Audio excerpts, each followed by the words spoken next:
Dans ce module, nous apprendrons ce qu'est la psychologie du marché et comment elle affecte les cycles de marché. La psychologie du marché est l'idée que les mouvements du marché reflètent ou sont influencés par l'état émotionnel de ses participants. C'est l'un des principaux thèmes de l'économie comportementale, un domaine pluridisciplinaire qui étudie les différents facteurs qui précèdent les décisions économiques. Nombreux sont ceux qui pensent que les émotions sont le principal moteur des fluctuations des marchés financiers et que l'opinion globale fluctuante des investisseurs est ce qu'on appelle les cycles psychologiques du marché. Le sentiment de marché est le sentiment global que les investisseurs et les traders ont sur l'action de cours d'un actif. Le sentiment est constitué des opinions et des sentiments individuels de tous les traders et investisseurs au sein d'un marché financier. Une autre façon de voir les choses est de considérer qu'il s'agit d'une moyenne du sentiment général des participants au marché. Mais, comme dans tout groupe, aucune opinion n'est totalement dominante. Sur la base des théories de psychologie du marché, le prix d'un actif a tendance à changer en permanence en réponse à l'opinion globale du marché qui est également dynamique. Comment les émotions changent-elles pendant les cycles de marché? Tous les marchés connaissent des cycles d'expansion et de contraction.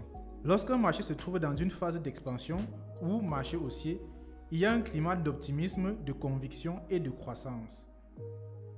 En général, ce sont les principales émotions qui conduisent à une forte activité d'achat. Il est assez fréquent d'observer une sorte d'effet cyclique ou rétroactif pendant les cycles du marché. Par exemple, le sentiment devient plus positif au fur et à mesure que le prix augmente, ce qui fait que le sentiment devient encore plus positif, entraînant le marché encore plus haut. Lorsque le marché commence à s'inverser, l'humeur euphorique peut rapidement se transformer en complaisance, car de nombreux traders refusent de croire que la tendance à la hausse est terminée. Lorsque le prix continue de baisser, le sentiment du marché se déplace rapidement vers le côté négatif. Il comprend souvent des sentiments d'anxiété, de déni et de panique. Comment les investisseurs et les traders utilisent-ils la psychologie du marché? En supposant que la théorie de la psychologie du marché soit valable, la comprendre peut aider un trader à entrer et sortir de ses positions à des moments plus favorables. L'attitude générale du marché est contre-productive. Le moment où l'opportunité financière la plus élevée pour un acheteur survient est généralement lorsque la plupart des gens sont désespérés et le marché est très bas.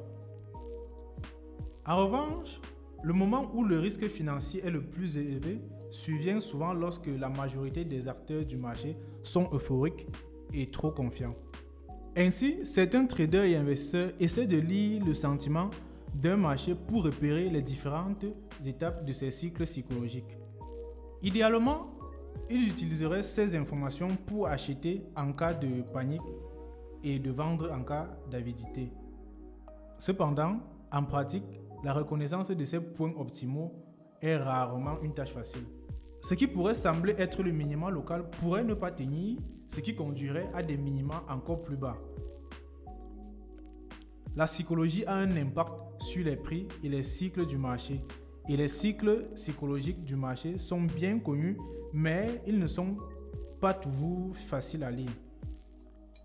De la folie des tulipes des années 1600 à la bulle Internet des années 90, même les traders les plus expérimentés ont eu du mal à distinguer leurs propres attitudes de l'humeur générale du marché. Les investisseurs sont confrontés à la tâche difficile de comprendre non seulement la psychologie du marché, mais aussi leur propre psychologie et la manière dont elle affecte leur processus de décision. Félicitations, vous avez terminé le cours Binance Academy sur les bases du trading. N'oubliez pas de consulter le site web de Binance Academy et suivez-nous sur YouTube, Facebook et Twitter pour ne pas rater les cours suivants.